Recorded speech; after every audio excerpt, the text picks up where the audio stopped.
সকলকে জানাই শুভ দুপুর। চলুন দেখা যাক আজকে আমি দুপুরে কি রান্না করলাম। করে নিয়েছিলাম ভাত, ভাতের উপরে দিয়ে দিলাম একটা কাঁচা লঙ্কা, আর করে নিয়েছিলাম বেতো শাকের চচ্চড়ি। বেতো শাকটাকে সিম দিয়ে বেগুন দিয়ে চচ্চড়ি বানিয়েছিলাম। আর এটা হচ্ছে সন্নাফুল বাটি। সন্নাফুলকে আলু দিয়ে সর্ষে বাটা দিয়ে আমি বাটি করেছিলাম। আর সাথে ছিল বাটা মাছের ঝাল। বাটা মাছটাকে কাঁচাই রেখেছিলাম, কাঁচাকে আমি সর্ষে বাটা দিয়ে ঝাল বানিয়ে নিয়েছিলাম। আর এইটা কি বলো তো, হংস মামার ডিম। এই হংস মামার ডিমটাকে আমি ক্যারি বানিয়েছিলাম। পেঁয়াজ রসুন আদা দিয়ে আমি ক্যারি বানিয়েছিলাম। আর সাথে ছিল কুলের চাটনি।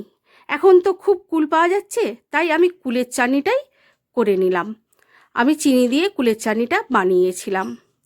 আর রেখেছিলাম একটু স্যালাড, বিট গাজর শসা দিয়ে আমি স্যালাডটা রেখেছিলাম। আর এক গ্লাস জল। তোমাদের কেমন লাগলো জানিও।